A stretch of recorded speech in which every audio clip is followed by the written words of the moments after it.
નમસ્કાર દર્શક મિત્રો, શિનોર સમાચારમાં હું મેઘા અગ્રવત આપનું હાર્દિક સ્વાગત કરું છું। આપ જોઈ રહ્યા છો શિનોર સમાચાર।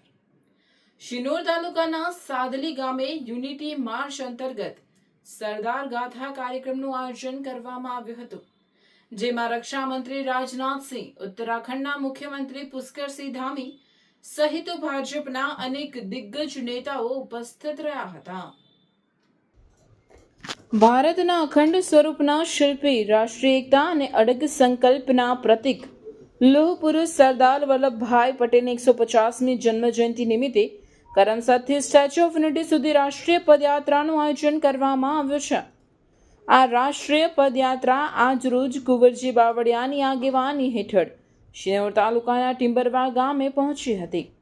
અહીં ધારાસભ્ય અક્ષયભાઈ પટેલ સહિતના આગેવાનો દ્વારા પદયાત્રાનું હાર્દિક સ્વાગત કરવામાં આવ્યું। ત્યારબાદ પદયાત્રા સાદલી ગામે આગળ વધી, જ્યાં ભવ્ય સરદાર ગાથા કાર્યક્રમ યોજાયો। આ પ્રસંગે દેશના રક્ષા મંત્રી રાજનાથસિંહ, ઉત્તરાખંડના મુખ્યમંત્રી પુષ્કરસિંહ ધામી, કેન્દ્રીય મંત્રી શોભા કરંદલાજે, પંજાબના રાજ્યપાલ તથા કેન્દ્રીય સ્વાસ્થ્ય મંત્રી મનસુખભાઈ માંડવિયા તેમજ અનેક ભાજપના મહાનુભાવો ઉપસ્થિત રહ્યા હતા।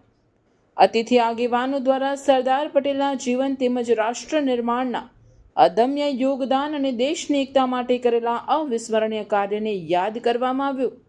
સાથે જ યુવા પેઢીને સરદારના આદર્શો પરથી પ્રેરણા લેવાનો સંદેશ અપાયો। કરમસદથી સ્ટેચ્યુ ઓફ યુનિટી સુધીની આ રાષ્ટ્રીય પદયાત્રા સરદાર પટેલના વિચાર અને સંકલ્પને નવી પેઢીમાં પ્રજ્વલિત કરે છે। એકતા, अखंडता ने राष्ट्रीय गौरव की भावना ने मजबूत बनावे है।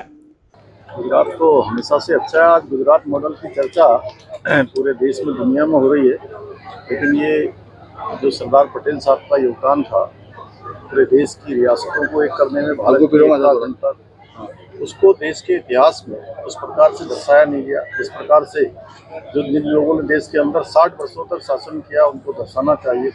हमारे प्रधानमंत्री नरेंद्र मोदी जी के नेतृत्व में आज देश के अंदर जहां यूनिटी मार्च निकाला जा रहा है, रन फॉर यूनिटी किया जा रहा है, तमाम प्रकार के आयोजन किया जा रहा है, सरदार साहब को सही सम्मान दिया जा रहा है। और सच में ये कहा जाए कि भारत, आधुनिक भारत के निर्माता सरदार पटेल साहब थे, तो इसमें कोई अतिशयोक्ति नहीं होगी। उन्हीं के पद चिन्हों पर चलते हुए उसी प्रेरणा से आज हमारे प्रधानमंत्री जी के लिए एक भारत श्रेष्ठ भारत की कल्पना को साकार किया जा रहा है। आज कश्मीर के अंदर धारा 370 समाप्त हो रही है। कश्मीर से लेकर कन्याकुमारी तक भारत को जोड़ा जा रहा है।